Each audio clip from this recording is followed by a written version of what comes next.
உச்சநீதிமன்றத்தில் மத்திய புலனாய்வுத்துறை தஞ்சாவூர் மாவட்டம் மைக்கேல்பட்டி லாவண்யா வழக்கில் குற்றப்பத்திரிகையை தாக்கல் செய்திருக்கிறார்கள்.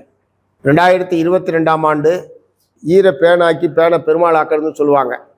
அந்த மாதிரி அந்த லாவண்யாவுடைய தற்கொலையை மதமாற்றத்தின் காரணமாகத்தான் அந்த மாணவி தற்கொலை செய்து கொண்டார் என்கிற இல்லாத ஒரு பிரச்சனையை எழுப்பி மாநிலம் முழுவதும் ஒரு பதற்றத்தை ஏற்படுத்தியும் மக்களிடையே ஒரு மத பகைமையை உருவாக்கக்கூடிய வகையிலேயும் அன்றைக்கு தலைவராக இருந்த பாரதிய ஜனதா கட்சியினுடைய தலைவராக இருந்த அண்ணாமலை அவர்கள்தான் அதற்கு அடிப்படையான காரணம்.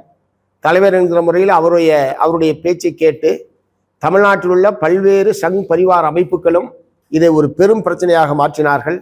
ஆனால் இன்றைக்கு மத்திய புலனாய்வுத்துறை உச்சநீதிமன்றத்தில் இந்த பெண் மதமாற்றம் செய்யப்படவில்லை என்பது மட்டுமல்ல, இதற்கு முன்பாக பள்ளியில் படித்து வெளியேறிய மாணவிகள் யாருமே மதமாற்றம் செய்யப்படவில்லை என்கிற தகவலை உட்பட உச்சநீதிமன்றத்தில் அவர்கள் தாக்கல் செய்திருக்கிறார்கள்.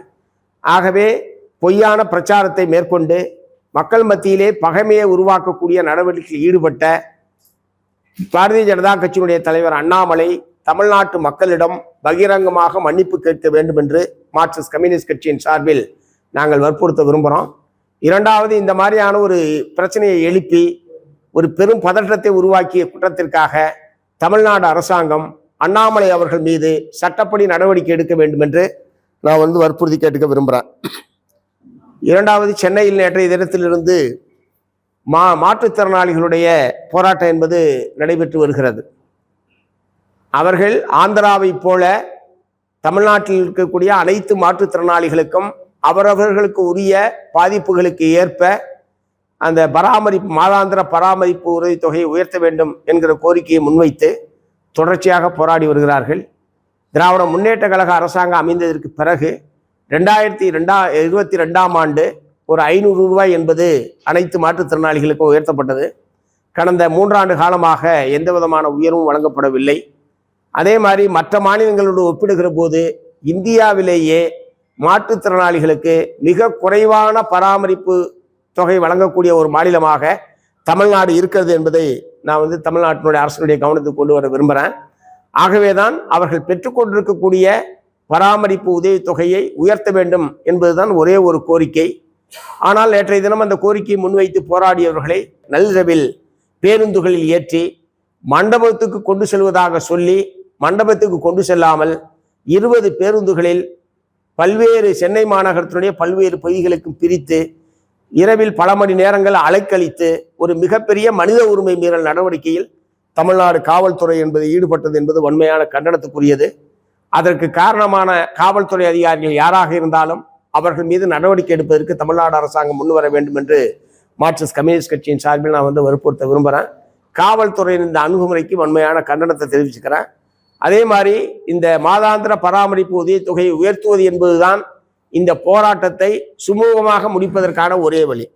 ஆகவே தமிழ்நாடு அரசாங்கத்திற்கு கடுமையான பொருளாதார சுமை இருக்கிறது, நிதி சுமை இருக்கிறது என்பதையெல்லாம் நேற்றைய தினம் இடைக்கால நிதிநிலை அறிக்கையில் மாண்புமிகு நிதியமைச்சர் அவர்கள் தெரிவித்திருக்கிறார்கள். ஆனால் இதே காலத்திலே தான் மகளிர் உரிமை தொகை ஒரே நாளில் ஏறத்தாழ ஒரு 6500 கோடி ரூபாய்க்கு மேல் ஒரு 1,1,31,00,000 பெண்களுக்கு வழங்கப்பட்டிருக்கிறது. ஆகவே அவர்கள் வழங்கினதை நாங்கள் மார்க்சிஸ்ட் கம்யூனிஸ்ட் கட்சி வரவேற்றிருக்கிறது. அதே நேரத்தில் ஒரு 7,50,000 மாற்றுத்திறனாளிகள் தான் இங்கே உதவித்தொகை பெற்றுக் கொண்டிருக்கிறார்கள். அவர்களுக்கு மாதம் ஒரு 500,000 உயர்த்துவது என்பது பெரிய சிரமமான காரியம் அல்ல.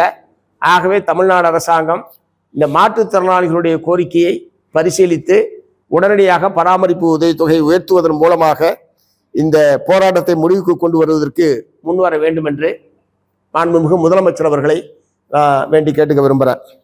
அடுத்து தேர்தல் சம்பந்தமாக விவாதித்து தேர்தல் சம்பந்தமாக மார்க்சிஸ்ட் கம்யூனிஸ்ட் கட்சியின் சார்பில் திராவிட முன்னேற்ற கழகத்தோடு பேச்சுவார்த்தை நடத்துவதற்கான பேச்சுவார்த்தை குழுவை மாநில குழு முடிவு செய்திருக்கிறது. இந்த பேச்சுவார்த்தை குழு உறுப்பினர்கள் சண்முகம் மாநில செயலாளர், மாநில செயற்குழு உறுப்பினர்கள் தோழர் கனகராஜ், தோழர் சாமிவேல்ராஜ், தோழர் எஸ் கண்ணன் ஆகிய 4 பேர் கொண்ட பேச்சுவார்த்தை குழுவை மாநில குழு முடிவு செய்திருக்கிறது. அதே மாதிரி 26ஆம் ஆண்டு நடைபெற இருக்கக்கூடிய சட்டப்பேரவை தேர்தலில் மார்க்சிஸ்ட் கம்யூனிஸ்ட் கட்சியின் சார்பில் வெளியிடக்கூடிய தேர்தல் அறிக்கை தயாரிப்பதற்கான ஒரு குழு ஒன்றையும் மாநில குழு முடிவு செய்திருக்கிறது. அந்த குழுவினுடைய தலைவராக கட்சியினுடைய மாநில செயற்குழு உறுப்பினர், அரசியல் தலைமைக்குழு உறுப்பினர் தோழர் வாசுகி இருப்பார்.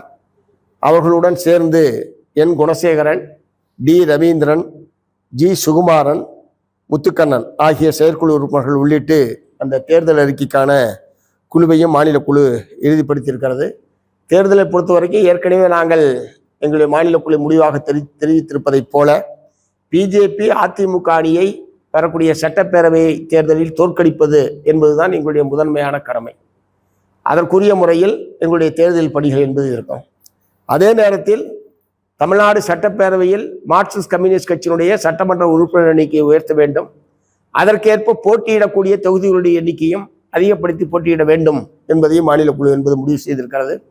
ஆகவே திமுகவுடைய பேச்சுவார்த்தை குழுவின் முன்னால் மார்க்சிஸ்ட் கம்யூனிஸ்ட் கட்சியினுடைய பேச்சுவார்த்தை குழு கூடுதலான தொகுதிகளை பெறுவதற்கு, குறிப்பாக இரட்டை இலக்கத்தில் தொகுதிகள் பெற வேண்டும் என்று மாநில குழு முடிவு செய்திருக்கிறது. அதை நாங்கள் பேச்சுவார்த்தை குழுவின் முன்னால் பெறுவதற்கான முயற்சிகளை பேச்சுவார்த்தை குழு மேற்கொள்ளும் என்பதுதான் நான் இப்போ சொல்ல வேண்டியது.